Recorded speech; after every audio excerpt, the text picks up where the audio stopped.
Have you ever thought about using interns in your dietitian practice, but you're not sure where to start or even where to get the interns?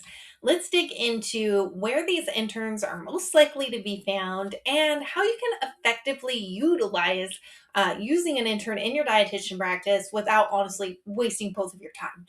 My name is Sheena, and I am a dietitian that has been in private practice for the past decade. And if you're serious about starting your private practice, definitely click that subscribe, alert button so you don't miss any new episodes. If you're new here, I also would recommend that you give all of the previous episodes a good binge watch because there's tons of tidbits on getting clients, billing, and mindset for dietitians in there as well.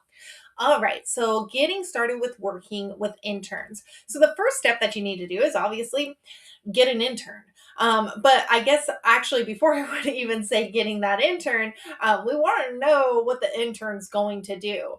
When I first started in my private practice, honestly, I was like, cool, I'm going to work with a local university. This is going to be so much fun. And then, like, the interns all showed up and wanted to learn about private practice, and I had no idea what to tell them what to do. A lot of us get stuck in thinking, oh, well, that person's going to want experience seeing clients, running the marketing side, etc. And while these things can be true and they can be opportunities that you present to a dietitian, they're certainly not the only thing. But the main thing is to know what you have to offer an intern and what you're looking for them in return. Because otherwise, honestly, guys, it's probably just going to be kind of a miserable experience for both parties. You're both going to feel really overwhelmed and you're not going to get a lot out of that relationship. So here's how to get the most out of that relationship. So the first thing that you're going to want to do is you're going to want to really streamline, honestly, your SOPs, system operating procedures for that intern. So what is going to be the step-by-step thing that you're going to have that intern do over the course of the rotation, however long they're going to be in that rotation? So for example, for me, I do let my interns choose what they want to do to an extent.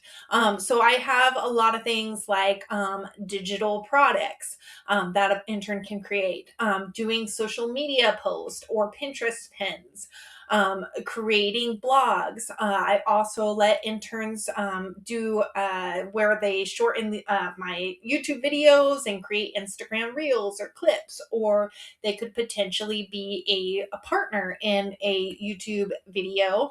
And we could kind of do a question and answer to kind of enhance the learning for my patients.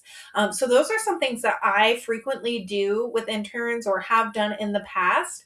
And they work really, really well for interns because every intern has a little bit different of an interest. And so, if they're more extroverted, right, they might want to choose, hey, I'm going to show up on a question answer type of YouTube or something along those lines. Or if they're more introverted, they might prefer something like a blog, or they may want to do some type of promotional work, etc. You can also have interns do your standard operating procedures as well if that's something they're interested in, like kind of creating step-by-step manuals, etc. And if it's a new task, you might have them do this alongside with the completion of the task because maybe neither of you have either done it. But one thing you need to know is that you definitely need to be giving that guidance.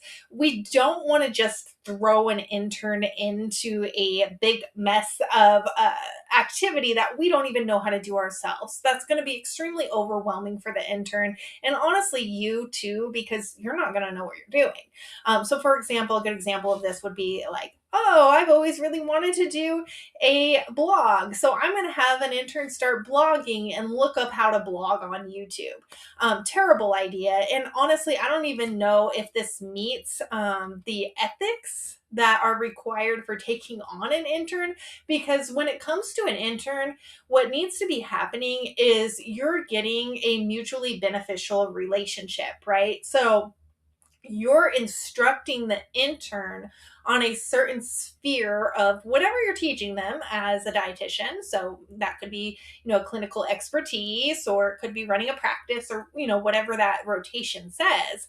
You're providing that guidance. And then in return, they're providing free labor for you. But it's not really free because they are also gaining something from that investment of their time. So that needs to be happening on both sides. That intern needs to be completing a task, but you should expect that they're going to be a novice at the task and that your contribution for their work and labor is going to be that instruction. So that's what you really need to make like know when you are going into taking interns is you need to be really clear on the education that you can provide for that intern. So it's not just you're trying to get free labor, right? That's not going to be a good fit for either of you, and neither one is going to enjoy it. So really get those SOPs nailed down.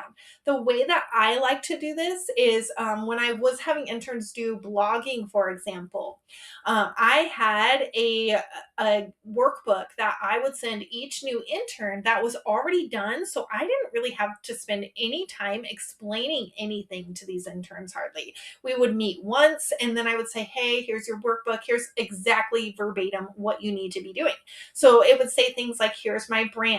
Here's the key points that you need to know about my brand. Here's my website, my Instagram page. So it would give that back history. And then because it was blogging and I wanted them to do these blogs a very specific way, instead of me explaining it one time and then them doing it wrong 7 times, because obviously who retains 100% of the information, I actually created different videos on each step of that blogging process. So the intern, if they were confused about something, could just go back and re-watch that video.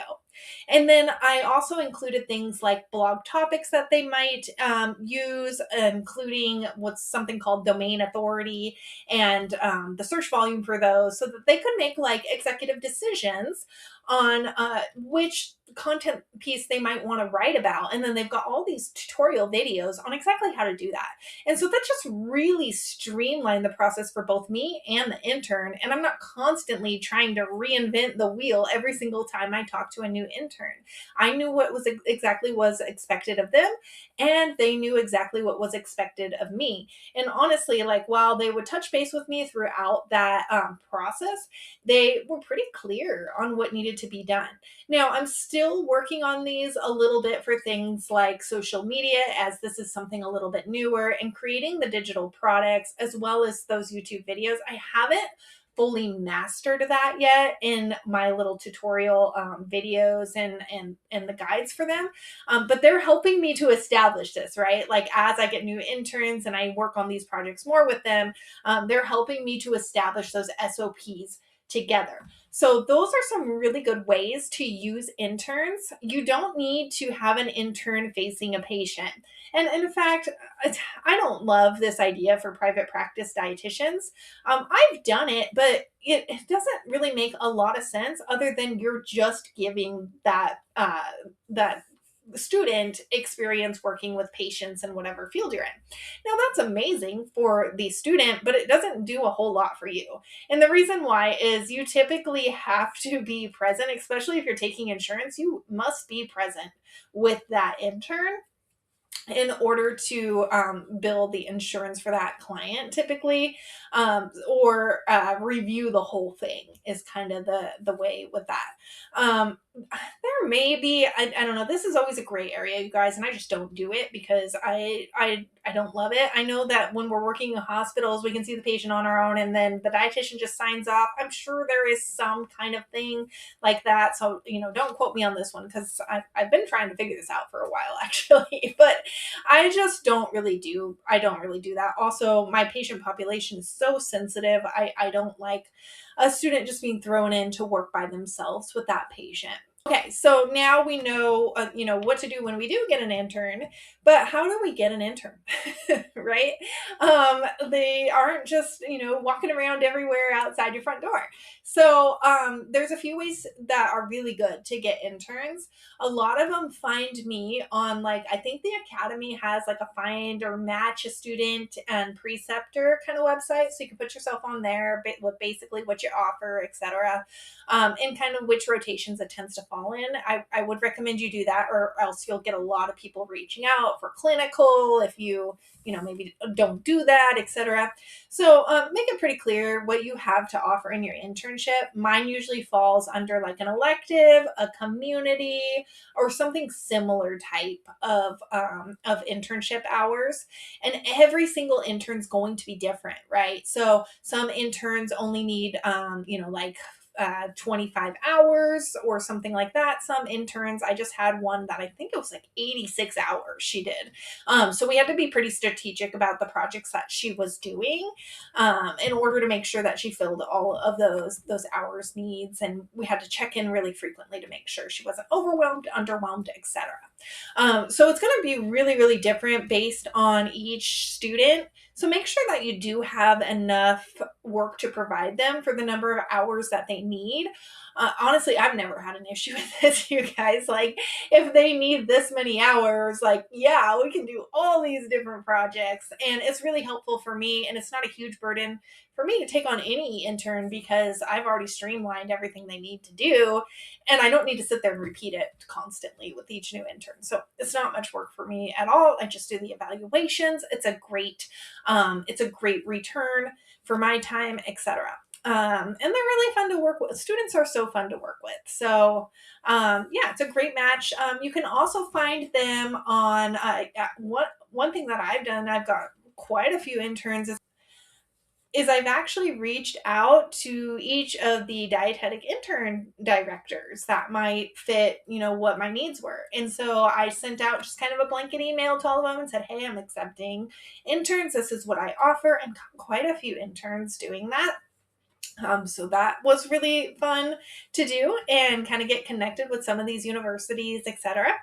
And then another way is just going to social media groups, right? So like the future RD groups, etc. Lots of students in there needing interns. So there's really never a shortage of interns. I almost always have at least one intern working with me.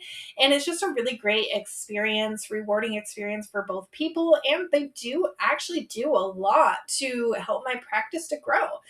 So if that's something you're interested in, it definitely would encourage you to give it a go. It's such a fun experience, and it is usually a great investment for the intern as well, to have like a really fun rotation. And I hope my rotation's fun. But yeah, great experience for both people. If you found this information helpful, please consider liking, subscribing, and sharing with a friend.